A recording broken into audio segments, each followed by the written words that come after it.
Welcome back to the deep dive. Today we're taking the plunge into a film that is so much more than a film. We're talking about the 1994 Disney animated musical, The Lion King. It's one of those properties that's almost too big to analyze. Its impact is just immense, especially if you look back at that specific moment in time. When it came out in June '94, it wasn't just a hit. Yeah. It completely dominated. It became the highest grossing film of that entire year. Which for an animated feature was it was almost unheard of at that point. It really was a stunning achievement, and when you look at the global numbers, it's even crazier. Its original theatrical run ended with it as the second highest grossing film of all time. Right. The only thing that beat it was Jurassic Park from the year before. And think about this. 30 years later, after countless CGI blockbusters, it still holds the title of the highest grossing, traditionally, hand-drawn animated film ever. Yeah, that longevity is really the key. It points to something much deeper going on than just, a popular kids movie. It absolutely does, and that's exactly why we're here. I mean, we all know the plot, right? It's part of our cultural DNA at this point.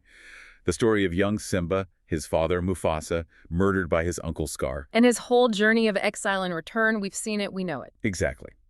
So our mission today is to go on a deep dive past all of that, past Pride Rock, and really uncover the history, the wild, unconventional production that almost fell apart. The incredible casting choices, some of which were pure accidents. And the technical risks they took that absolutely paid off. And, maybe most importantly, how this one movie launched a multi-billion-dollar legacy that is still shaping entertainment today. We're really looking at the blueprint for a modern classic. Okay, so let's start at the very beginning.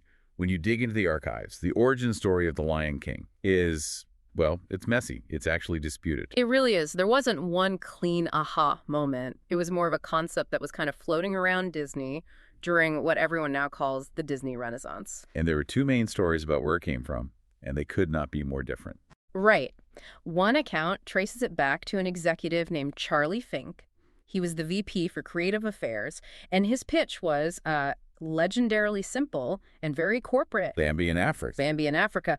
But with lions, it was a formula. Take something that worked, move it to a new setting. That was the pitch. And the feedback he got is so telling about the mindset at the time. It wasn't about the characters or the plot. The executives were worried about the logistics of it all. The internal logic, yeah. You're like, okay, but lions eat other animals. How do we make them the good guys? So they had to invent a whole mythology, the circle of life, basically as a narrative justification for why the main characters could rule over the animals they also needed to eat. An entire philosophical framework built just to manage the protagonist's diet. It's fascinating. That's a commercial formulaic origin. But then you have this other story, this much more personal one. Yeah, this one supposedly happened on a promotional flight to Europe. Jeffrey Katzenberg, a top executive at the time, was on the plane with Roy E. Disney, and they started talking about a story set in Africa. And Katzenberg just latched onto it. He started adding these, really heavy themes. Coming of age, destiny, and, most critically, a child dealing with the death of a parent. And he was very open about it. He connected it to his own life, his own struggles in his career and personal losses. He's famously quoted as saying the film was a little bit about myself. That contrast right there tells you everything about the film's early DNA. Is it a corporate product, or is it this deeply personal story about loss? And the early drafts really reflect that conflict. They didn't know what it was. The early titles were things like King of the Kalahari or King of the Jungle. The plot was all over the place, too. In one version, it was a big war between the lions and the baboons, and Scar was leading the baboons. Right, and Rafiki was a cheetah. It was a completely different story. The original director they had, George Scribner, he wanted to go in a totally different direction. He envisioned something much more like a nature documentary. He was focused on realism, on the natural aspects of the savanna.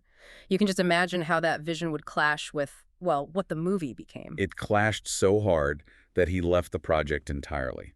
The breaking point was the decision from the executives to turn it into a full-blown musical. And not just any musical. They wanted star power. They brought in Elton John and Tim Rice. That decision fundamentally changed the project's entire trajectory. It went from a nature study to this epic Broadway-style drama. And that's when Rob Minkoff was brought on as a co-director in '92, basically to help steer it towards that musical structure. But even with the music, the story still felt unfocused. It didn't have that core dramatic weight yet. This is where it gets really interesting. After a big rewrite, the directors, Roger Allers and Minkoff, they pitched the new story structure. And Michael Eisner, the CEO at the time, made a suggestion. He said they should model it on Shakespeare's King Lear. You know, an old king, betrayal, dividing a kingdom. But then associate producer Maureen Donnelly piped up and said, actually, this sounds a lot more like Hamlet. And when she said that, it was like a light bulb went off for everyone in the room. The murder of the king, the evil uncle taking the throne, the prince in exile who has to decide whether to take revenge. It clicked. The directive from that moment on was basically lean into Hamlet. Make it as much like Hamlet as you can. You've got it all there. Mufasa appearing in the clouds is the ghost of Hamlet's father. Scar is Claudius. Simba is the conflicted, procrastinating prince. They even went beyond Shakespeare.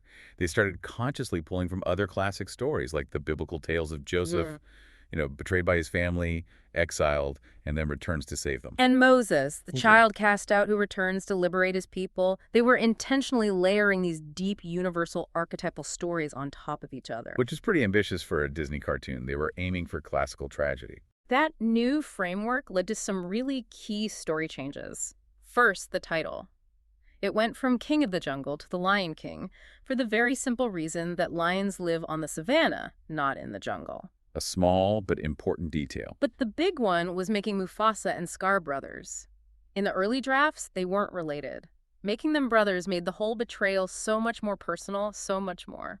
Well, Shakespearean. It's fratricide. And what's wild is that all this investment in high art classical drama was happening on a project that Disney, internally, had almost no faith in. Which brings us to the B-Team challenge. The movie everyone thought was going to be a flop. The Lion King's production schedule was running at the same time as Pocahontas. And inside Disney feature animation, Pocahontas was the project to be on. It was seen as the serious, prestigious, Oscar-bait film. The great American epic. It had the A-list animators, the top talent. Everyone who was anyone wanted to work on Pocahontas. Which left The Lion King with what became known as the B-Team. It was mostly younger animators, a lot of them in their first supervising roles. It was the underdog project. Producer Don Hahn had that perfect summary of the initial expectations.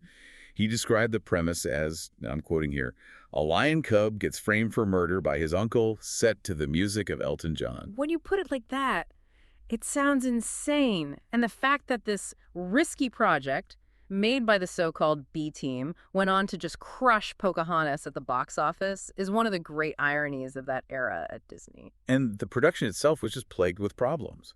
They were constantly rewriting the dialogue and the story, which meant they had to keep reanimating scenes that are already finished. It was so bad they completely missed their original release date, which was supposed to be Thanksgiving of 1993.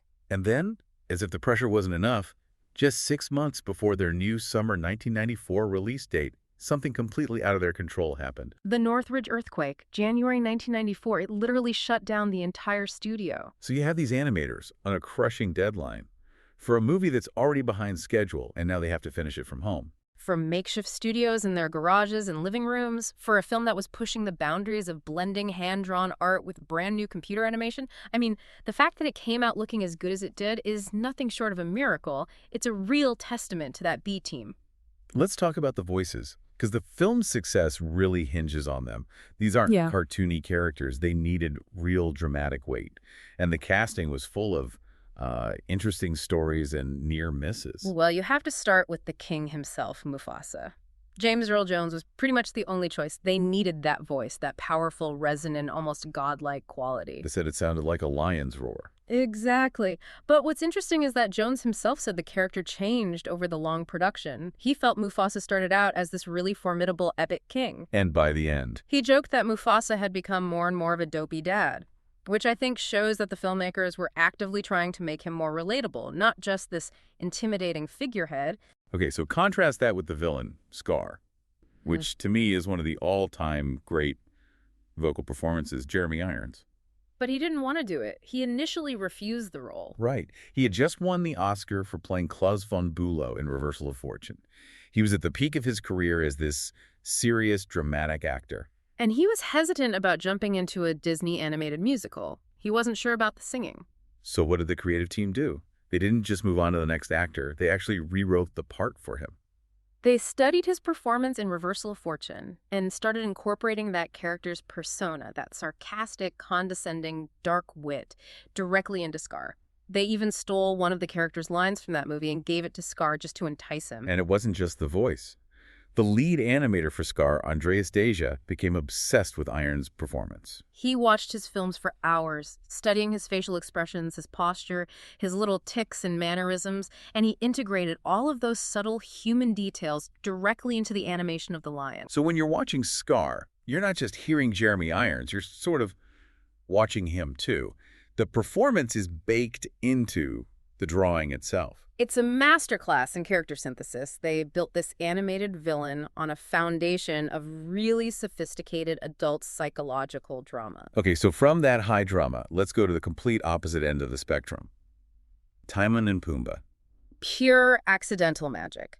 Nathan Lane and Ernie Sabella are absolutely iconic now, but their casting was a total fluke. Lane was originally there to audition for Zazu. And Sabella was auditioning to be one of the hyenas, but they knew each other. They were co-starring on Broadway at the time in Guys and Dolls and had this amazing comedic chemistry. So when they ran into each other at the audition, the directors just, on a whim, asked them to read for the hyenas together. And it was instant. The energy was so perfect, the banter was so natural that the directors just stopped everything. They knew they couldn't split them up.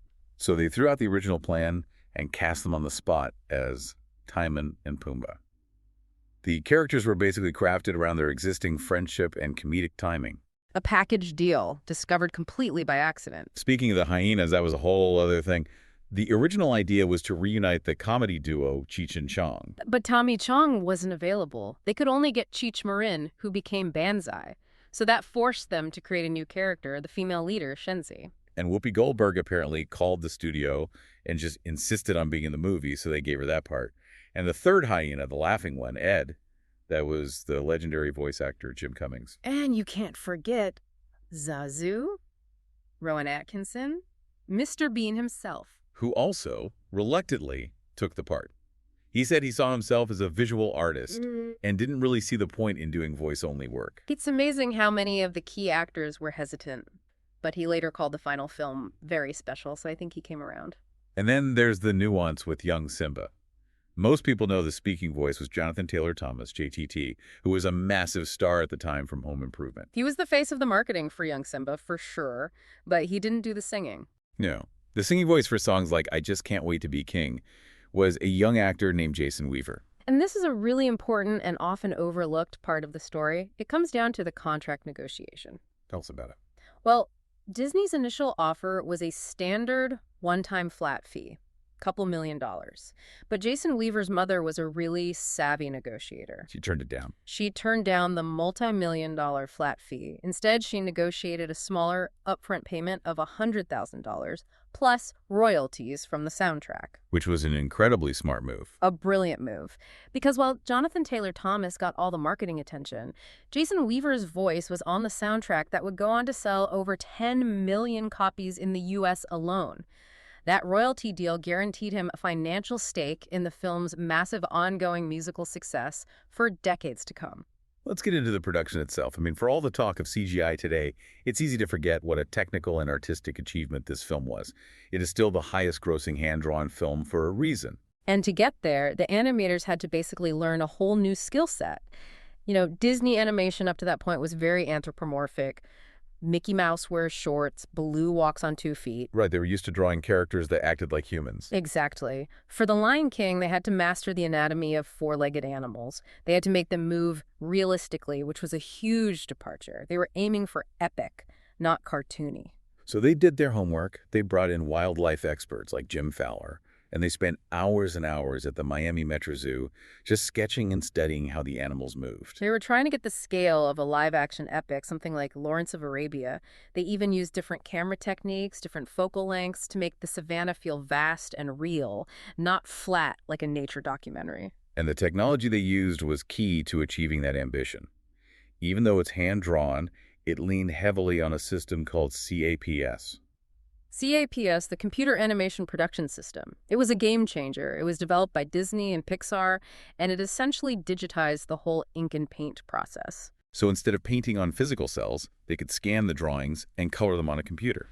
Which allowed for way more complex coloring and lighting effects. But more importantly, it let them create these incredible sweeping camera movements that would have been impossible with the old multiplane cameras. And there's no better example of that fusion of art and technology than the wildebeest stampede. Oh, that sequence, that was the moonshot of the whole production.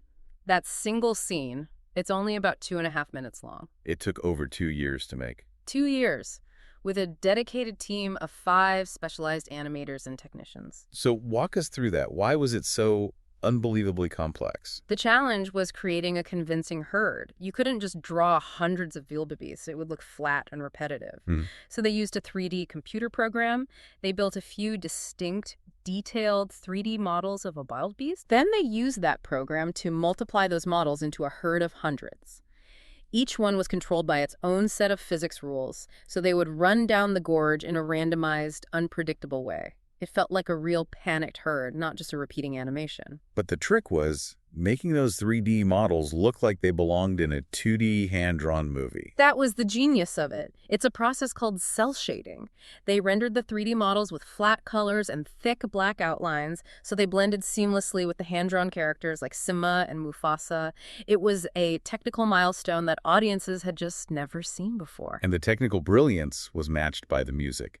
The team of Elton John and Tim Rice was just perfect. Pure gold. They wrote 5 original songs, and 3 of them got nominated for an Oscar. Circle of Life, Hakuna Matata.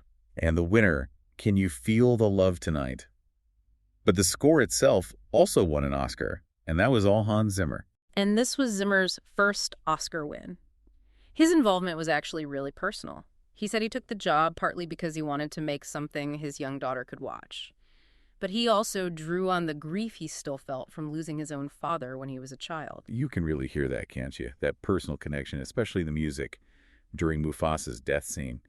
It has this profound emotional depth. Absolutely. And then he did something crucial. He brought in the South African composer Lebo M to arrange and conduct traditional African choirs and add authentic musical elements to the score. That's where the iconic opening chant from Circle of Life comes from. It is. That one Zulu chant, sung by Lebo M himself, instantly defines the entire musical world of the film. It's probably one of the most recognizable opening notes in cinema history. And the soundtrack just exploded commercially. It's the only soundtrack for an animated film to ever be certified diamond. 10 times platinum, over 10 million copies sold in the U.S. It wasn't just a successful soundtrack, it became a massive cultural and economic force all on its own.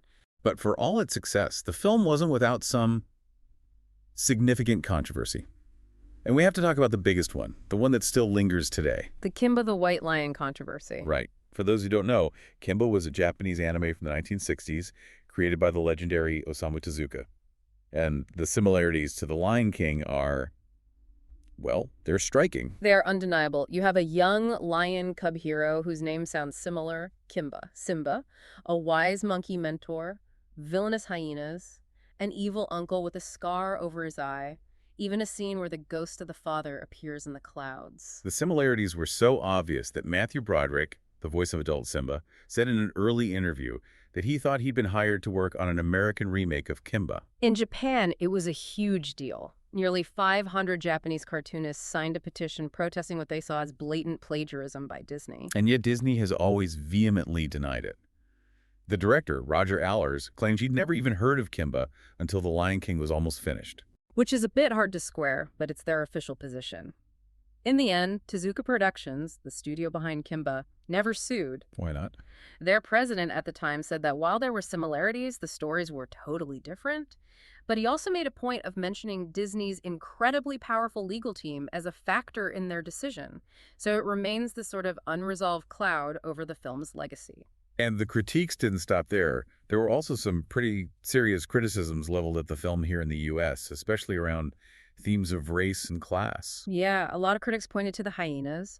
They were voiced by Whoopi Goldberg, Cheech Marin, and Jim Cummings, and they were coded to speak in dialects often associated with urban, marginalized Black and Latino communities. And these characters live in a desolate ghetto, the Elephant Graveyard, and are portrayed as lazy, greedy, and constantly plotting to overthrow the, refined, aristocratic lions. Some critics took it even further, arguing that the film's whole philosophy, the circle of life, is actually a defense of a rigid monarchical caste system.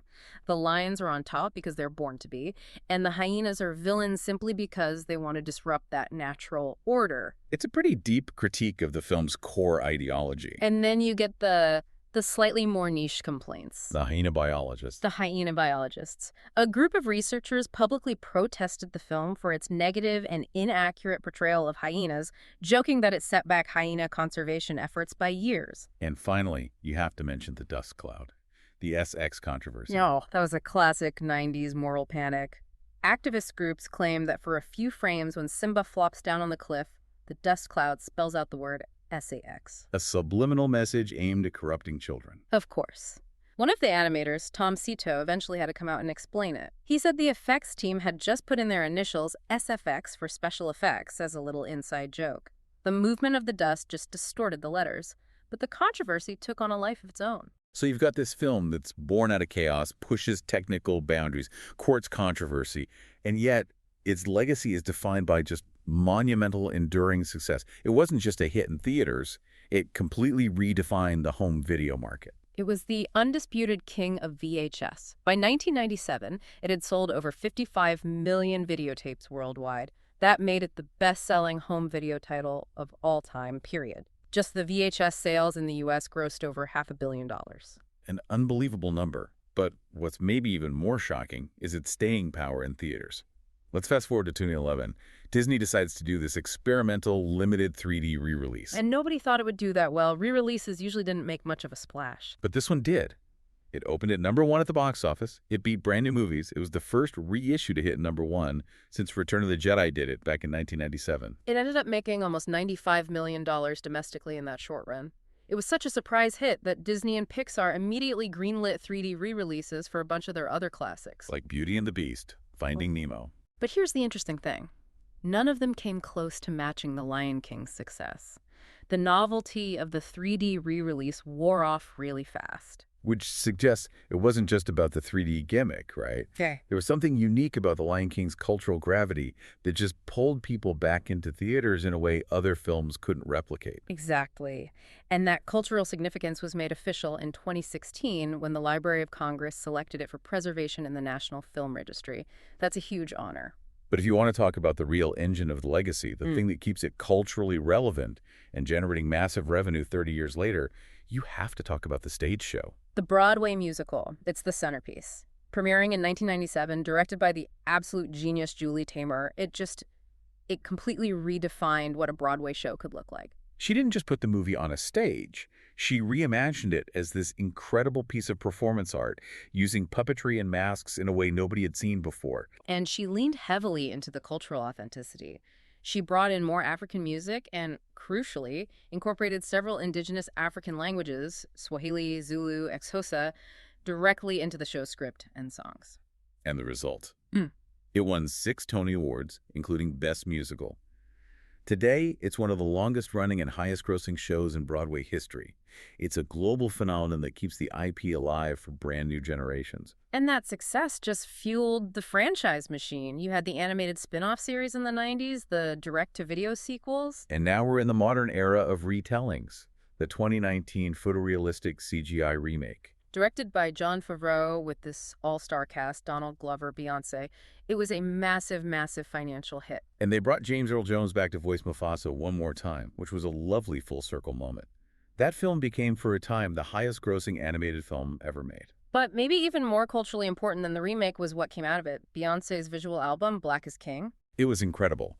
She took the themes of the movie and the music from her soundtrack album, The Gift, and reinterpreted them through the lens of modern Black identity and culture. She described it as reimagining the story's lessons for young Black people in search of their own crowns. It was this profound, artistic statement that took the film's core ideas of royalty and legacy and made them immediate and powerful for a new audience. And the franchise isn't slowing down.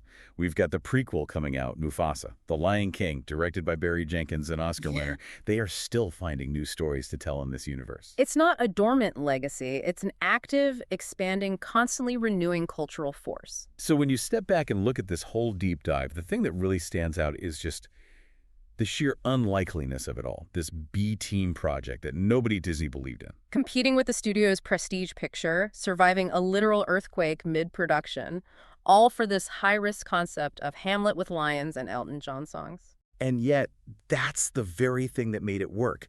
That combination of deep classical, universal themes, the Shakespeare, the biblical stories, with cutting-edge animation and incredible casting chemistry, it just propelled it into another stratosphere. It found this perfect balance between being high art and high-stakes commercial entertainment. And that's why it connected so broadly. It wasn't just a kids' movie. Critics at a time called it emotionally stirring and superbly drawn. It got an A-plus cinema score. It worked for everyone. So here's the final thought to leave you with. We always talk about The Lion King as a classic Disney film, but maybe we should think about it differently. The way it integrated complex classical tragedy with pop music and groundbreaking technology.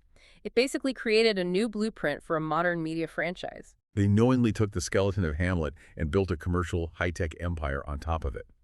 So the question for you to think about is this. In the 30 years since, how has that Shakespearean blueprint, that model of blending high culture with high production value, influenced the other major global franchises we see today? It's really a question of how classical tragedy, when you package it just right, can become one of the most profitable and enduring stories in the world.